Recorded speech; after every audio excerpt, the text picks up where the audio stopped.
Mga kababayan kong Pilipino, bayan kong Pilipinas, magandang gabi po sa inyong lahat. Exclusive interview ni former President Roa Duterte sa kanyang interview ay tungkol ito sa survey. Number one siya sa survey for senador next year 2025. So tinanong siya, dahil sa number one siya sa survey for senador, tatakbo ba si Pangulong Duterte for senador next year 2025? Ang sagot niya, kung mayroong compelling reason, magpipilitan tatakbo si former President Roa Duterte. Kung wala naman, ayaw niya na tumakbo dahil pagod na daw siya at matanda na. So tapos na siya dyan. Nagiging mayor ng Davao at congressman at naging presidente pa. Kaya sabi niya tapos na siya. Ayaw niya, gusto niya magpahinga.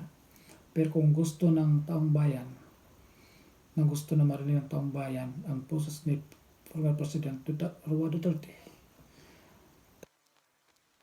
Ayun guys, so ang pangalawang interview sa kanya ay patungkol sa People Initiative.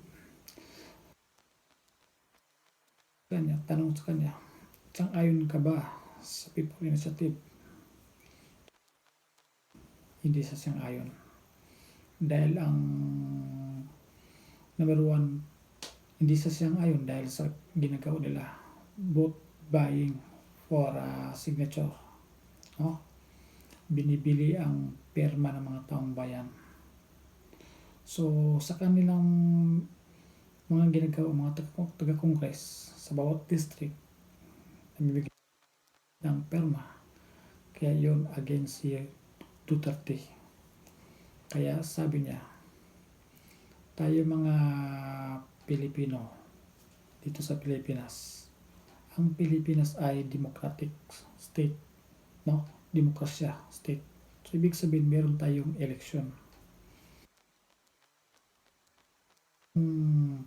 People Initiative niyan, gusto nilang magiging ilang pag-uupo sa government. Kaya against si Pangulong Roa Duterte dahil sa mga ginagawa nila, no? Taga-Congress, lalong-lalo niyan si Romualdez, House Speaker. Siya may pakana niyan. Gusto niya maging Prime Minister, no? Kaya ayun, si Roa Duterte against siya sa mga ginagawa ng mga taga-Congress na yung sinasabi ng People Initiative. Pilipino, pakinggan natin ang interview ni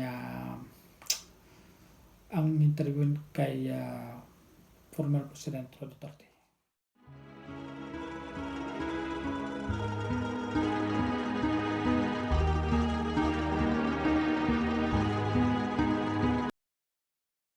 Tatay Digong, Mayor, former President. Well, unang tanong ko lang po yung pong lumabas na latest survey sa senatorial, nag-number 1 po kayo. At yun po ang panawagan ng taong bayan, kayo po ay bumalik sa politika para naman po meron silang kakampi. Ano pong masasabi niyo po dito sa senatorial na nag-number 1 po kayo? Sa iyo lang ako nagpa-interview nito. Marami na kasi nagtatanong paski doon sa siyudad ko sa Mindanao. Wala akong naibigay na sagot. Ayaw kong magpa-interview kasi ayaw kong sumagot. Pero titignan ko yung panahon. Hindi dahil sa gusto ko, ayaw ko na. Tapos na ako sa politika, dumaan na ako pagka-presidente. Wala nang ano sa akin na meron pa akong ambisyon wala na nga akong maano eh. Kaya lang, kung sakali merong compelling reason na kailangan ang boses ko, pwede kasi magsalita ako sa civilian, but wala kang platform. Not unlike a senator. Ang platform mo is that you're a government official, tapos from time to time you have to say something and also to participate in the lawmaking process sa Congress. Ang masagot ko sa iyo, prangka-prangka, kung may rason, if there is a compelling reason na kailangan akong lumabas uli at pumasok sa politika, hindi na politika dahil gusto kong politiko, kung kailangan yung boses ko para marinig, I have to say something that is that is for my country, whether it is really a negative o positive yung sinasabi ko against usually yan sa gobyerno talaga. Baka mapipilitan ako, tatakbo ako ulit. So pag may clock Kung may compelling reason lang. Kung wala, ayaw ko na talaga kasi pagod na ako. Sir, magandang gabi po. Maraming salamat sa sagot ninyo. Kayo natuwa doon. At least kung may compelling reason, meron kaming magiging boses ngayong 2025. Ito po ang aking tanong patungkol dito sa PI. Dahil yan po ang mainit na balita ngayon at merong di umanong pera kapalit ng pirma. Kayo po ba ay pabor dito sa People's Initiative na kung tawagin nila? Alam mo, they are denying itong nagbibigay ng pera. But in some provinces or congressional districts for that matter, talagang nagbibigay ng pera, nag-umpisa na ang buong Pilipinas, alam ninyo yan. Hindi sa lahat, hindi pa kasi na full-blown talaga. But meron nang nag-umpisa, nagbigaya na nagpapirma na, tapos napagbigyan, nabigyan. So, ang totoo niyan, huwag na tayo magbulahan. Halata naman talaga at alam ng tao. Kung ano lang ang totoo, sabihin mo na lang para wala nang problema. Nabigyan namin, ganon. Pero kung if you start to amend a constitution and you start by buying the signatures of the Filipinos for it to start the process, daanin mo sa bayaran, wala ngang election. It does not only leave a bad taste in the mouth. Actually, it's almost how would I term it, repugnant, a disgraceful act. So hindi ako pabor kung gano'n, hintuin na lang nila. Hindi pa ako nagsasalita kasi tinitingnan ko, pero kasi yung denial ngayon lumabas, yung araw na to, hindi naman totoo. Kasi sa ibang probinsya, pati doon sa syudad ko, sa ibang distrito, nag-umpisa na ng bigayan. So, huwag na, alam mo itong Pilipino, may gagawin ka, tapos may tinanong ka, you deny. Mag-disclaimer ka kaagad. Puta, bakit mo gawin? Tapos, yung pala na maghugas ka lang ng kamay. So, why bakit mo pa gawin? So, kung gawin mo, kailangan, the position is that you want the signatures kaagad because you want to change the constitution. And that constitution, gusto ninyong madalian, kaya kayo namimigay ng pera. Ang end result nito is that a new constitution, if ever, it will just destroy the nation. It will open the floodgates of political abuses, pati the perpetuation of powers. Kung sino ngayon gusto nilang tumuloy-tumuloy. Hoy mga gago, kung mga ulol kayo, itong demokrasya natin sa Pilipinas, palit-palit ito. Ang problema, pag nandiyan kayo nakapwesto, gusto na ninyo habang panahon, hanggang apo ninyo sa... alam mo, demokrasya to. It simply means that at least there is, over time, we have to go into electoral process. If you are retained by the people, it's because you are performing well, hindi ka corrupt, maganda ang record mo. Pero kung masamang tao ka or you are an idiot, incorrigible, yan ang cleansing process ng demokrasya, elections. So, wag na tayo dyan yung, kasi ang maganda naman ang konstitusyon natin. Wala namang nangyayari. Wala namang patayan, walang dahil lang sa konstitusyon. Ang kalaban natin yung NPA, pero wala na halos. Tapos na. So bakit pa tayo magpasok ng masakit ng ulo na alam ninyo na para talaga sa in order to, you want to stay in power. Hindi na ganun nga ang gobyerno, Adre. Ang gobyerno dapat palit-palit. Huwag mong suluhin. Kaya nga may election para kung ayaw ng tao sa iyo, mapalitan ka. So, do not with the Constitution because it would mean only trouble for our country. We're okay. Wala tayong problema sa ngayon. Wala talaga. Huwag ninyong umpisahan kasi wala kayong every election, every president ang pumapasok sa ulo is to change the Constitution. For what? Alam mo kung bakit?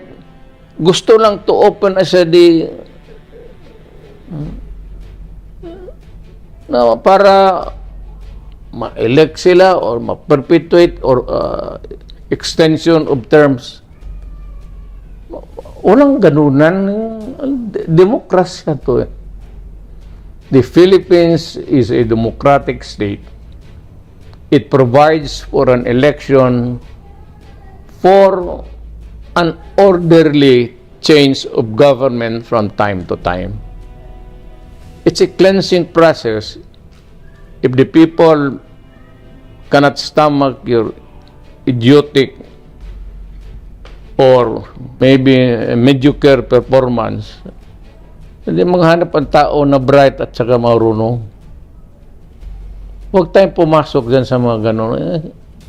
Wala na kayong maisip every term of a new president. Nandiyan papasok talaga yung constitutional change. For what? Para na maggulo. Sabi ko nga, huwag ninyong personalin itong gobyerno. Hindi ito monarchy na pag namatay ka, ipasok mo yung anak mo, pati pinsan mo, pati kapatid mo sa labas.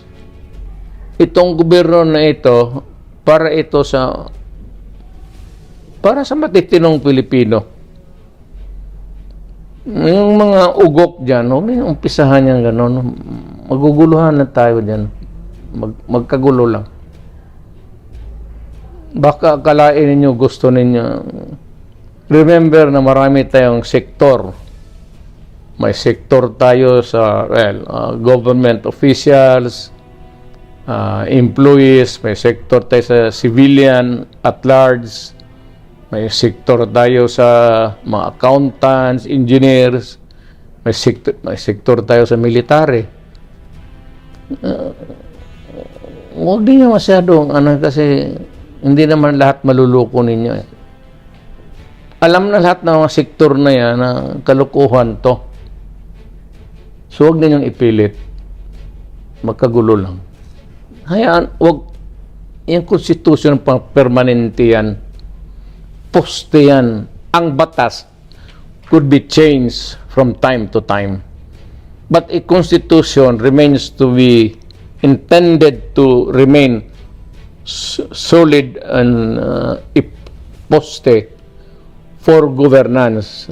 From time to time, you might want to change some provision of the Constitution, but let it remain na ganyan. Yung some provisions, palitan natin. Pero yung Constitution mismo, maganda ito.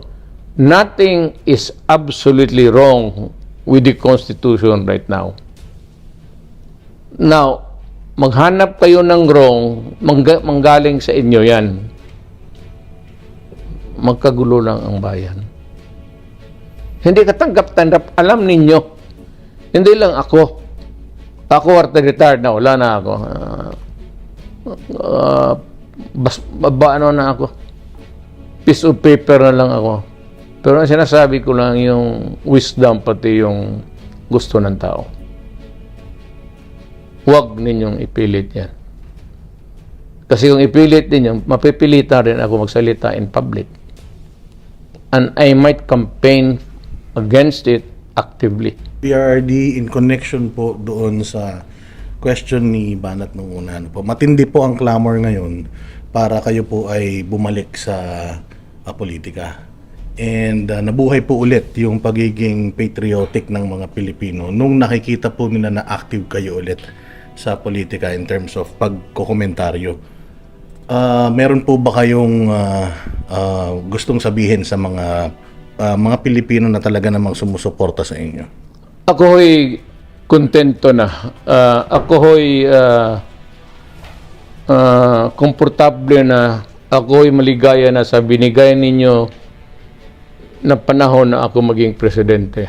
Tama na ho yan para sa akin. O wala na akong mahingi pa sa tao. Ayaw ko na. Ayaw ko na. Pagod na ako. May mga anak ako ng mga politiko. So, hinayaan ko na lang sila sa buhay nila. Pero ako personally, ayaw ko na. But sabi ko nga, I would connect it with the a previous question that a possibility might arise that I might run for senator. I said it must be a compelling reason, not just a pang politika. Kung politika pang sweldo, okay na ako sa retirement ko. Kakain ako 3 beses isang araw. I do not need the money. I am not really young. I'm old. I'm tired. I'm through. Wag lang sana akong mapilitan na magtakbo because I have to be there in the midst of governance para marinig ang boses ko. Kasi ako from the outside, wala akong masyadong, well, not really the clout, but the message might not really be that clear to the people. Ngayon, kung senador ako, magsabi ako, alam mo ito, masama ito para sa atin. Huwag natin gawin ito na every time na may constitutional change. Yung constitution pang permanente yan eh. Then, somebody started to, I said, nga wala na tuloy hinto na ito. Hintuan na natin ito. Hintuan na natin ito. Tumahimik na kayo dyan para...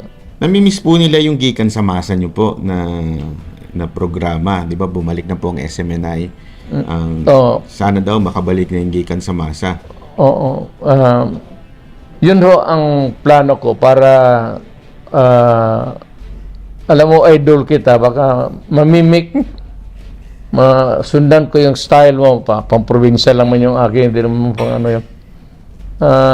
Para rin na makapagsalita ako sa mga issues. I might, I do not want to be a part of a conundrum thing, ingay dito, ingay doon, but just to give a simple advice to everybody.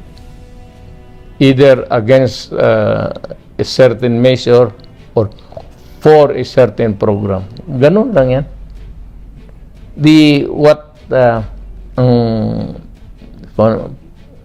It's really all about my country. Lastly po, sir, message niyo po sa anak niyo si BP Inday na talagang grabe ho ang atake sa kanya nitong mga nakarang araw. Ano pong message niyo kay BP Inday? Sabi ko nga kay Inday, ako magprangka ako. Kaming mag-ama. Sabi ko, Day, dumaan ako dyan sa presidente. Pardon my statement this time. Sinabi ko sa anak ko, wala kang makuha dyan, wala kang mapala. Trabaho ko lang every night, magdating yung papeles na ganun. Matapos ka sa opisina alas 10, alas 9, alas 11. Magkain ka tapos hindi mo na pirmahan. May pirma yan doon sa tao na ano mo yung executive secretary whom you trust. But the problem is, kung abogado si Inday, basahin mo talaga. Kasi takot ka magkamali eh. Makatapos niya mga alas 6, alas 7 ng umaga, matulog kami minsan hanggang alas 12. Tapos alas 2, ligo. Punta. Ganon ang buhay mo. Para kang clerk. Sa totoo lang. Kung wala ka naman ambisyon other than really just being there sitting as a president, sitting meaning doon sa silya, wala ka kwenta-kwentang buhay. Pati yung ulam, baski gaano ka husay ng cook. Pagdating mo sa wala kang gana palagi. Kaya natuloy ako pumayat. Buti naka-recover ako dahan-dahan na ngayon. Wala talaga, sabi ko. Ako sabihin ko sa kanya, if it's only kung ano lang na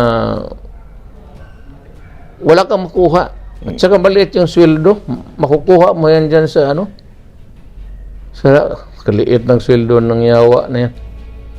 Makukuha mo sa labas kung mag-practice ka. Pero kung sabihin mo na is there something in the presidency that would make you happy? Wala ho. I will not give it to anybody else. Kayo yung iba na nagkikinig, talagang atat na atat kayo, go ahead. Pero para sa anak ko, yun ang masabi ko. But, alam mo, ang buhay, swerte. Kung ano may swerte niya, I will support her. Whatever that